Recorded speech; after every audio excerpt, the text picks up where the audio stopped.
ভাইরে ভাই, জীবনে যে আর কত কি দেখবো। হাহ, কি যুগ আইয়া গেল দেখেন। উনি ওয়াশরুমে গিয়েছে আর ওনার হাঁটুর বসে এক পোলা দেখেন কিভাবে গিয়ে ফলো করতেছে এবং দেখতেছে। মানে মেন কাহিনী হচ্ছে এই যে বাড়িটা দেখতেছেন, এই বাড়ির মালিকের পোলা হচ্ছে এই ছেলেটা। এখানে নতুন কোনো ভাড়াটিয়া আসলে তার সাথে এই ধরনের ব্যবহার করে। কারণ এরা জানে যে বাড়ির মালিকের পোলা ছোট, আসতেই পারে রুমের ভিতরে, এই জন্য ওনারা কখনো মাইন্ড করে না। কিন্তু এই ছেলেটার এমন ব্যবহার কখনো কল্পনা করতে পারে না। দেখেন ছেলেটা এসে কি রকম কাজ করতেছে, এখান থেকে দেখেন কিভাবে ফুসকি পারতেছে। এবং দেখেন সে আস্তে আস্তে করে আবার সে ওয়াশরুমের দিকে যাবে, এবং যে ভাড়াটিয়া আছে সেই ভাড়াটিয়া যে ওয়াশরুমে ঢুকেছে, এখন দেখেন সে দেখবে। দেখেন এই যে এখন এসে আবার দেখেন কিভাবে ফলো করতেছে। ভাই চিন্তাটা করেন, টাকা দিয়ে ভাড়া থাকে অথচ বাড়িওয়ালার পোলা দেন কিভাবে কি শুরু করছে দেখেন। সে নিজে নিজে দেখতাছে, আর উনি তো ওয়াশরুমে ঢুকেছে, উনি তো কখনো কল্পনা করতে পারেনি যে বাড়িওয়ালার পোলা এসে ওনাকে এইভাবে দেখতাছে। কারণ উনি জানে যে আমার যেহেতু বাড়ি, সে নিজের ইচ্ছে করতে ভাবে সবকিছু করতেই পারে। আর এখন দেখেন সে আগে দেখতাছে যে আসলে আমি যে রুমে ঢুকেছি, আগে আমি দেখি যে বাড়িতে কেউ আছে কিনা। দেখেন কত বড় সাহস, এখন সে নিজে নিজে এসে এবং এই ভাড়াটিয়ার রুমের যে সোফা, সেই সোফার মধ্যে সে বসলো, বসে চিন্তা করতেছে, ইসরে আমি যে জিনিস দেখলাম, আমার বন্ধু বান্ধবরা তো ঠিকই বলেছে যে আমাদের নাকি উপরতলা একজন ভাড়াটিয়া এসেছে, সেই দেখতে অন্যরকম, আমাদের একেবারে ম্যাডামের মতো। তো ঠিকই তো, কমই বলে নাই, সেই সুন্দর দেখতে। যাক, আজকে যে কোনো একটা ব্যবস্থা করেই ছাড়বো। দেখেন যেই বলে সেই কাজে সে আবার এক পা দুই পা করে সেই ওয়াশরুমের দিকে আসে এবং দেখতেছে যে আসলে ওয়াশরুমে উনি এখনো আছেন। এবং সেই বাড়িওয়ালার ছেলে ভালোভাবে দেখতেছে এবং চিন্তা করতেছে, যাক আজকে এটাই সুযোগ। বাবার কাছে বিচার দেবে, বাবা আমার পক্ষে রাইট আনবে, কারণ আমি তার একমাত্র সন্তান। আর সে তেড়িবেড়ি করবে, বাসার থেকে বাইর করে দেবে। যাক, এটাই তো সুযোগ।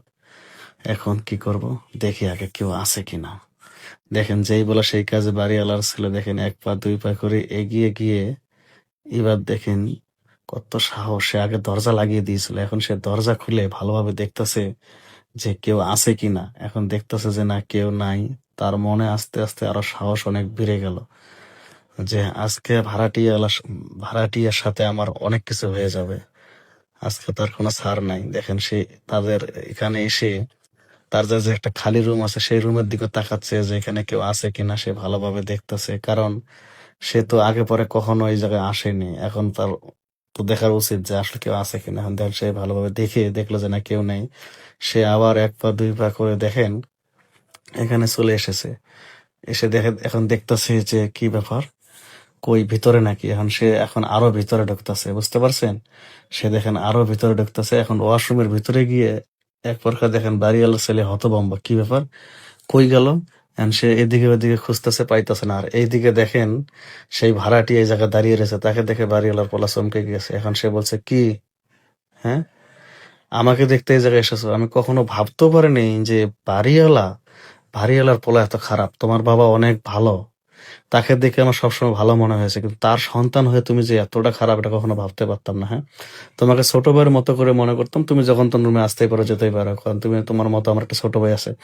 কিন্তু আমি কখনো কল্পনা করতে পারিনি যে এই বাড়ির মধ্যে তুমি এরকম একটা অভদ্র ছেলে। হ্যাঁ, বাপ মার লাই লাই পাইয়া মাথায় উঠে গেছো। হ্যাঁ, আমি শুনেছি তুমি তোমার বাবা মার অবাধ্য সন্তান, তাই বললে কি এইরকম? হ্যাঁ, এতটা অবাধ্য সন্তান হয়? তুমি এখান থেকে যাও, যাও, নইলে তোমার বাবাকে বলে দেবো। তখন দেন ছেলেটা দেন হাত জোর করে বলতেছে, আমার ভুল হয়েছে, আমার মাফ করে দেন, আমি আর কখনো এই ধরনের কাজ করবো না। আসলে আমার বন্ধু বান্ধবের পাল্লায় পড়ে আমি আসলে এরকম নষ্ট হয়ে গেছে। আমি আর আজে বাজে বন্ধু বান্ধবের সাথে মিশবো না। প্লিজ আপনি আমার ক্ষমা করে দেন, আমার বাবাকে এই কথাটা বলবেন না। আমি আর কোনোদিন আপনার দিকে খারাপ নজরে তাকাবো না। তখন সে বলছে, ঠিক আছে, কথাটা মনে থাকবে। তখন হাসি খুশি দিয়ে বলতেছে, ঠিক আছে, তুমি তাহলে এখান থেকে যাও। হ্যাঁ, তখন সে বলতেছে, আচ্ছা ঠিক আছে। দেখেন দেখেন ছেলেটা এখান থেকে খুশি মনে চলে যাবে, এবং দেখেন সে বুঝে দোয়া করে দিবে, যা ভাই আমি তোকে দোয়া করে দিলাম, তুই অনেক বড় হ, কিন্তু এই এই আজে বাজে নজর গুলো রাখবি না, তাহলে তোর সবাই ভালোবাসবে। এই কথা বলে বাড়িওয়ালা ছেলেকে পাঠিয়ে দিল, এবং দেখেন ইনি এখন ওয়াশরুমে ঢুকলো।